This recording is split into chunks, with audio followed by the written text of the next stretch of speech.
This training was originally given by Marilyn and 7MSB and has now been updated by Tammy, KG7INX, and I, Halli, KF7BRO, and happy to fill in for Tammy and present it tonight.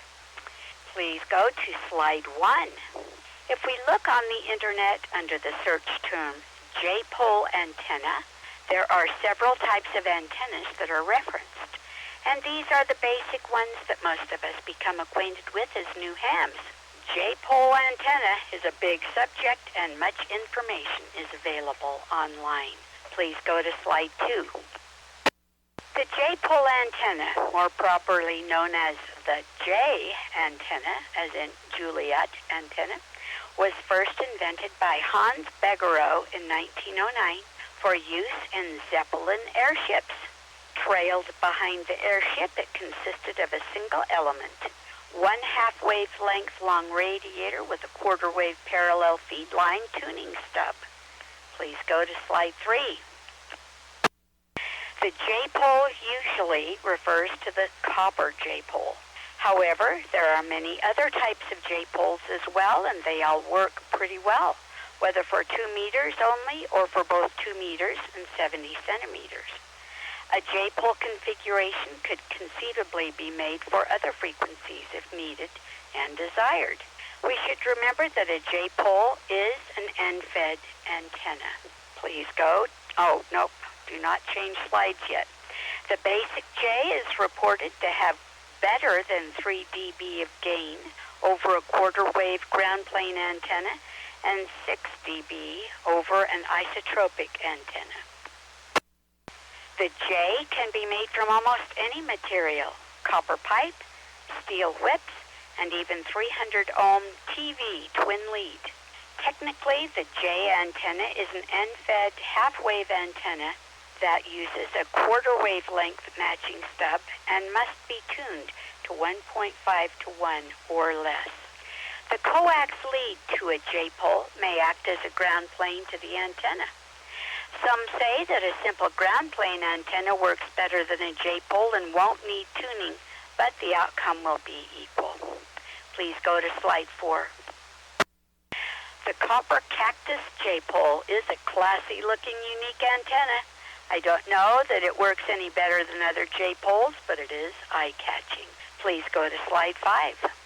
The aluminum standby is usually marketed by Arrow Antennas and has been modified by the ERC into our own Deseret J-pole for portability. Please go to slide 6. The Slim Jim roll-up is made from either ladder line or 300 ohm TV lead. Slide 7.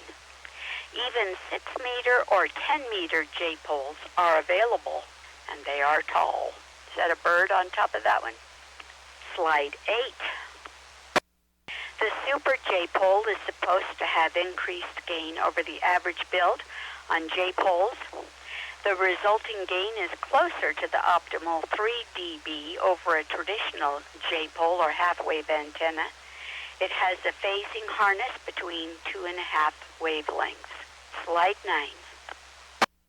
The approximate gain in the H-plane of the collinear J antenna is from 4.6 to 5.2 dB.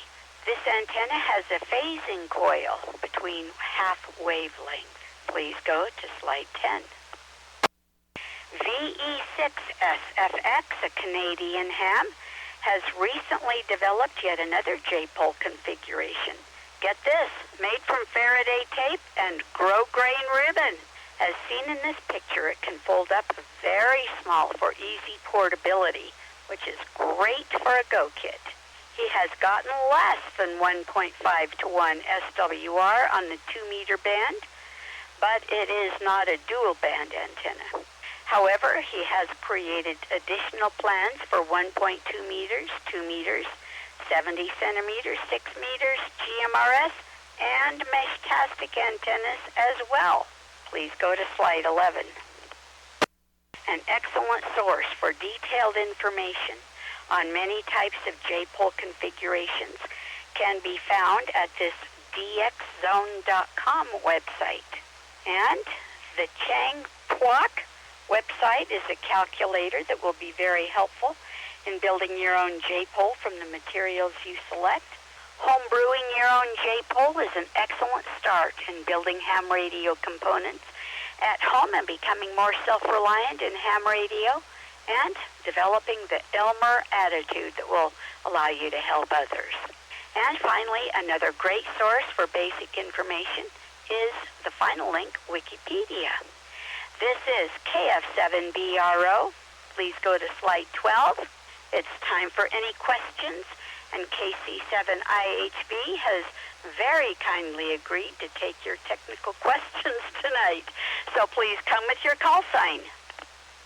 KC7IHB. KC7IHB. Just a comment on the ERC website. If you go to technical and go down, punch in airways, there's a couple of different procedures for building J-poles as well. Typically what we call the DI J-pole. Anyway, back to training. Awesome. Thank you, Steve. Are there any other comments or questions for tonight's training?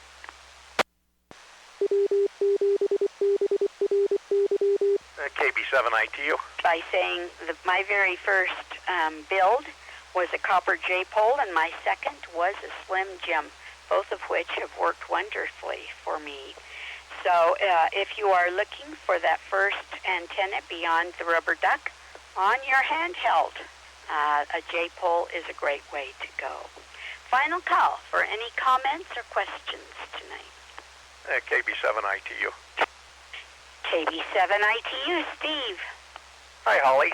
So I was having some issues with the Deseret J-pole, and was curious, the way I mounted it and stuff. And I done some research, years and years ago.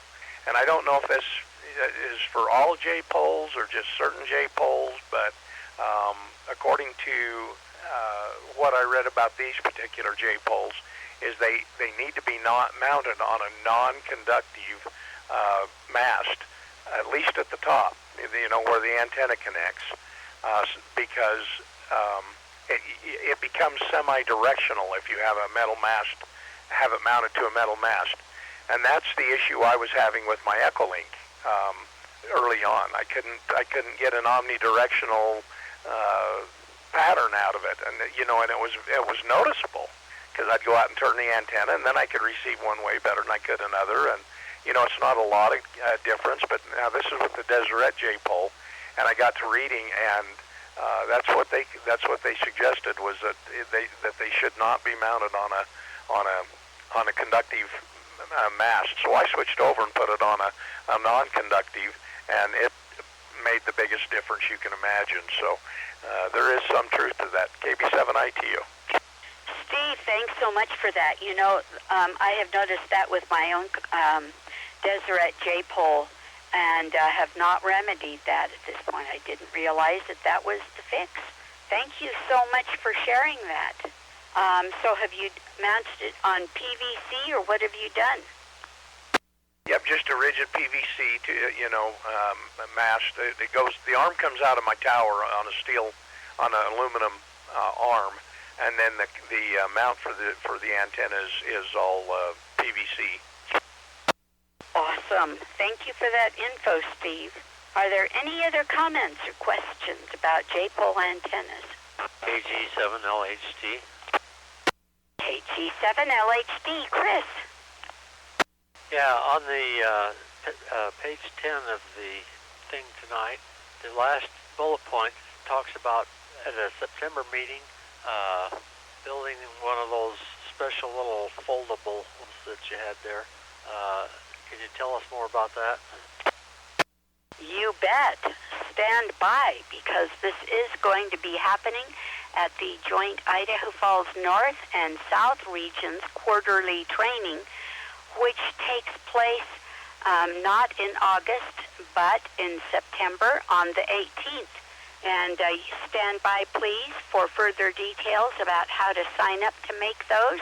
And we'll have the cost probably sometime next week. So put that date on the calendar for September the 18th. The location will be the Idaho Falls Verlo building, which is just north of 1st Street, just west of HIT, adjacent to Falls Valley Elementary School. So, yes, thanks for bringing that up, Chris. I didn't look that far down on Tammy's slide, but yep, that's going to happen. Thank you, KG7LHD. LHD, did you have another comment? No, that's it. KG7LHD, clear. Thanks, Chris. Any other questions or comments? Kilo Mike 4, Quebec Alpha Alpha. KM4QAA, Paul. Yes, I'd like to ask if the antenna is exhibiting directionality, where will the major lobe be? In other words, in what direction will it be most sensitive? I always point my little reflector, because I've got a dual band J-pole, I point that in the direction of interest. I don't know if that's correct or not. Back to you. Well, good question. KB7ITU, can you tell us? So the directionality that I seem to exhibit was mine when it was on the pipe, and this is by no means a exact test or anything like that. So but the reflector on the J-pole, on the Deseret J-pole, is the longest one in the back, right? So then you've got your UHF in the center, and then your VHF on the end, which is the 19-inch or so element. And the directivity that I was getting out of it was from the reflector out, facing out towards the 2-meter vertical on the other end. So so in other words, the lesser of the receive is from the backside, which is a longer vertical element, KB7ITU. Thanks for that. Do you have a follow-up on that, LHD? Or QAA, sorry, KM4QAA. No follow-up. Thanks for that info. Back to you. Very interesting. Any other comments or questions? Nothing heard. Thank you for your participation in the training tonight. This is KF7BRO, back to KC7IHV.